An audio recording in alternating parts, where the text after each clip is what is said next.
Voltamos com um ponto de vista. Hoje eu recebo aqui no estúdio o Gustavo Bonafé, do Poços Transparente.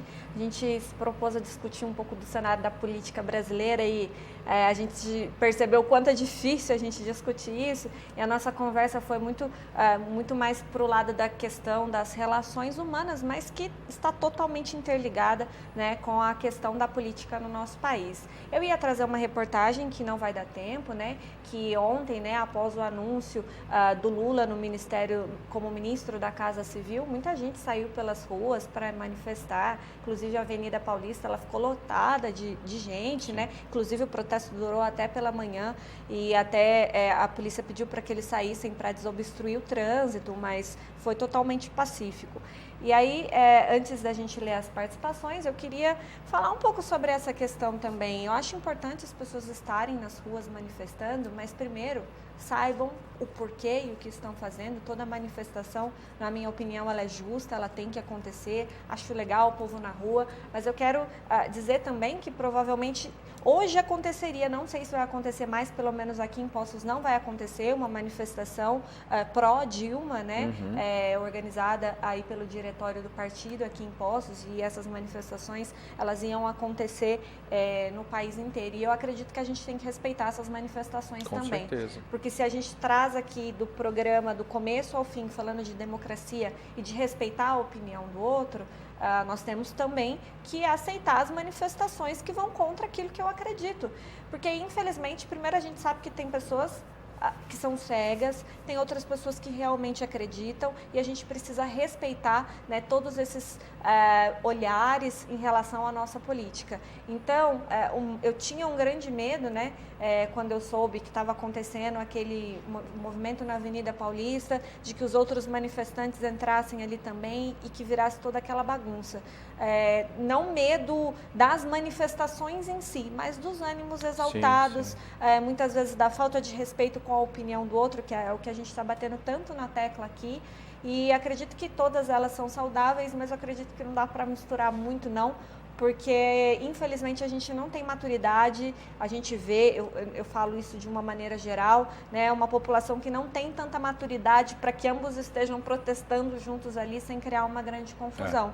Gostaria, né, de que fosse diferente, né, de que os manifestantes da Paulista estivessem ali pelos motivos, né, por vários motivos, e os outros estivessem ali também, cada um com o seu ponto de vista e com o seu foco, que isso acontecesse de maneira tranquila. Mas hoje eu não vejo essa possibilidade. Então, né, o que a gente pede é muito respeito, muita tranquilidade nessa hora. Vamos protestar sim, mas vamos respeitar também e manter a ordem. Seria lindo, né, ver duas manifestações com pontos de vista diferentes, pontos de vista diferentes, porque dentro de cada uma tem diversos pontos, né? A gente também tem que olhar para isso. Mas seria muito legal acontecer sem nenhum tipo de violência. Infelizmente, a gente até viu, já tiveram alguns casos, o que não aconteceu no domingo, dia 13, né, que foi totalmente pacífico, pelo menos até onde sabemos, né? Mas ontem já começou a ter alguns pequenos confrontos, né? Mas que mesmo sendo pequenos já mostram que o sentimento, as emoções estão à flor da pele e que isso pede uma cautela muito grande na hora dessas manifestações que devem acontecendo de uma forma mais tranquila. A gente tem que ter um pouquinho de autocontrole, né? A gente age muito pelas emoções e isso é normal, mas eu acho que nesse momento a gente tem que segurar um pouquinho a onda e tentar fazer isso da maneira mais tranquila possível. Porque no final das contas, Gustavo, se a gente for analisar bem, né, o objetivo de todos, o objetivo é muito parecido. Pode ser que as maneiras de se ver a situação são totalmente diferentes, mas pode ter certeza que todos aqueles que saem para a manifestação, eles pensam num país melhor. E aí é onde as pessoas acabam, né? Mas eu sou totalmente diferente daquele. Não, mas você também quer um país melhor. Então você não é tão diferente assim. Pode ser que a maneira de ver é totalmente diferente, mas o objetivo, existe um objetivo em comum. Eu consigo perceber isso, não sei se a minha leitura ela não está correta, mas existe sim um objetivo em comum. O objetivo, acho que ele é comum.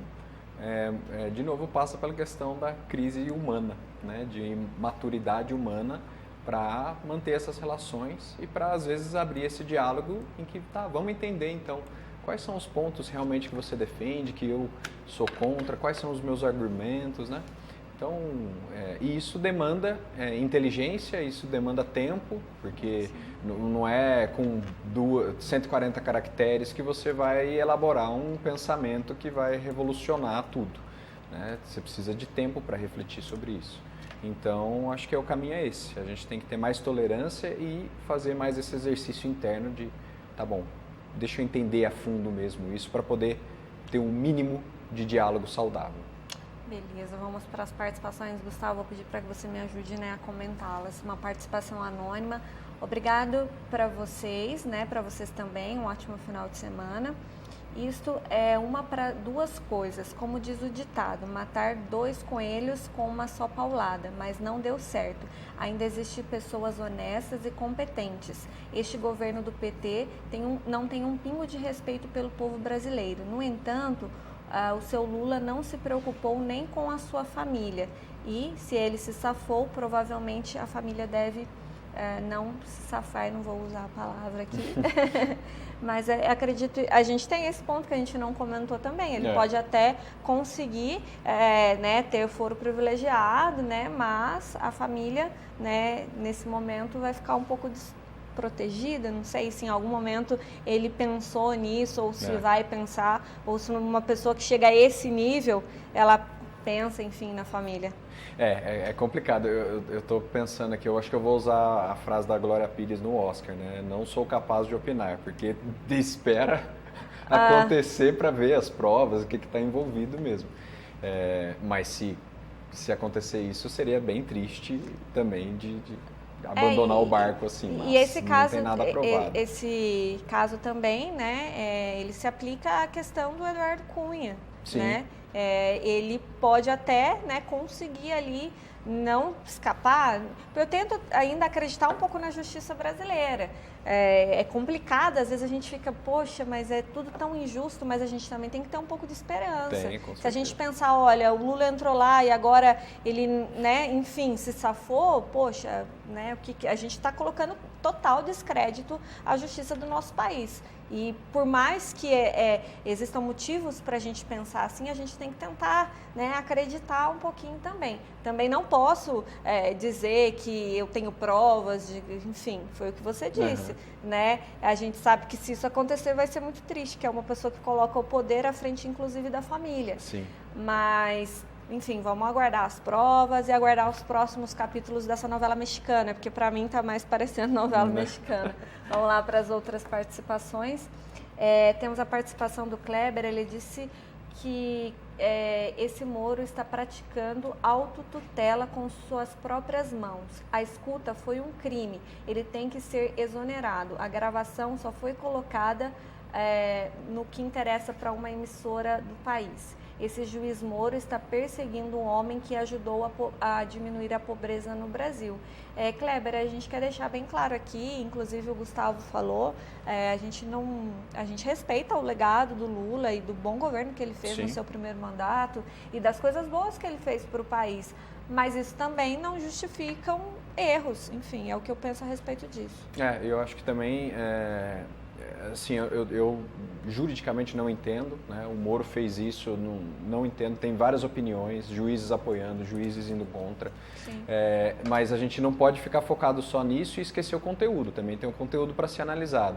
E aí eu não estou falando da qualidade desse conteúdo, mas temos que analisar o conteúdo, temos que analisar essa jogada do Moro também, e assim, entender que o Lula pode ter errado também, ele acertou, mas pode ter errado, pode ter entrado num jogo que não condizia com o que a gente espera de um representante público e principalmente um representante da envergadura do Lula, né? Então, de novo, vamos ter que ver o que vai acontecer. A participação anônima, é muito óbvio que Lula e Dilma planejaram esse golpe, entre aspas, para fugir do Moro. Infelizmente, o atual governo está perdido, não tem quem salve. Aliás, no último dia 13, o povo foi às ruas protestar contra o governo e também contra o Lula. Aí, 3 dias após os protestos, a Dilma nomeia Lula como ministro. É um tapa na cara da sociedade, como o próprio Lula disse no começo dos anos 90. Pobre quando rouba, vai para a cadeia. Já o rico, quando rouba, boba, vira ministro para fugir da cadeia.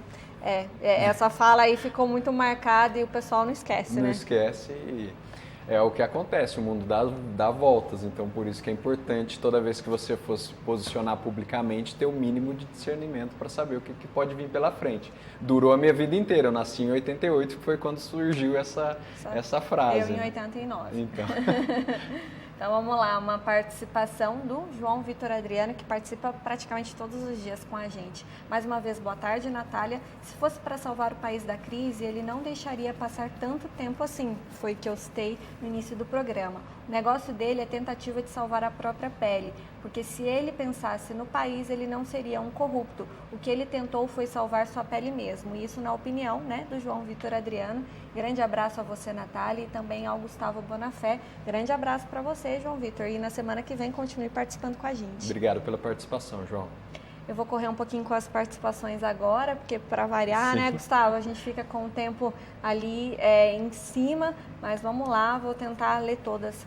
Enfim, Paulo Marcelo, Partido de Corruptos, há anos roubando as riquezas do povo brasileiro. Viva para este juiz que usou do argumento jurídico para pelo menos tentar impor um pouco de decência, onde só existem indecências e imoralidades políticas. A Camila diz o seguinte: e viva o juiz Itagiba Cata Preta Neto, mais um homem coerente e justo, está do lado da lei e sim ao lado do povo. E também ao lado do povo. Juliano disse... não existe justiça em quase nada, muito menos em relação à política. Há um número de cidadãos que se referem e votam em Collor, Maluf e Sarney. Há quem diga que o ACM era um santo. Há até quem diga que o Holocausto nunca ocorreu. Atualmente temos os ferrenhos defensores do PT e sua companhia de corruptos. Temos que exercer nossa paciência ao máximo para conviver pacificamente com essas pessoas. Ronaldo diz o seguinte: isto é uma vergonha. Enquanto eles brigam para se safar da condenação, o povo brasileiro paga o preço e, com certeza, deve pagar. E o Carlos, para finalizar: não dá para governar pessoas que não querem ser governadas, simples assim. Ou o PT mata todo mundo e deixa só os militantes e coniventes a ele, ou então o povo mata o PT. Vamos só comentar que o matar dele aqui não é no sentido literal morte, da palavra de morte, sim de acabar, enfim, só porque senão o pessoal acharam, eles estão incentivando isso aqui, não é esse o objetivo. Então, muito bacana as participações, né? O pessoal opinando a respeito do que está acontecendo no nosso país. Gustavo, muito obrigada, né, por participar do programa comigo e dando a sua opinião e nos ajudando a debater. Eu que agradeço de novo o convite. Num tema polêmico, difícil de comentar por tudo, né? Eu tenho certeza que a próxima vez que eu voltar aqui, o país já vai ser outro. Não sei como vai ser, mas com certeza já vai ter uma outra configuração que a gente vai poder falar. E deixar esse cuidado, né? Como que a gente tem se relacionado com pessoas que têm pontos de vista diferentes do nosso. Como que a gente tem colocado a nossa vontade de aprender na frente da nossa vontade de ter razão. Então essas são as perguntas que eu deixo e agradeço a todos que nos acompanharam. Melhor ou pior a gente não sabe, a gente só sabe que vai estar diferente, né, Gustavo? Exato. Mais uma vez, obrigada, muito obrigada a você aí de casa que participou com a gente, que participou não só hoje, mas durante toda a semana, aqueles que muitas vezes não dão a opinião, mas ficam ligadinhos com a gente também no programa. É muito bacana saber que você aí de casa, né, está conosco. Queria lembrar também que, claro, a sua opinião ela é tão importante quanto a notícia, meu povo. Sexta-feira, me dê aí um desconto porque a gente já não está nem conseguindo falar mais. Então, né, a opinião é tão importante quanto a notícia aqui no Ponto de Vista. Então, é super legal contar com a sua participação. Eu vou ficando por aqui, mas eu volto na segunda-feira com muitos outros assuntos para a gente debater. Lembrando que a partir das 4 da tarde nós temos mais uma edição do Cara Online. Então, se eu fosse você, não deixaria de lado a programação da TV Poços, né, e aguardaria essa mais uma atração. Eu vou ficando por aqui. Uma ótima tarde para você e um ótimo final de semana também.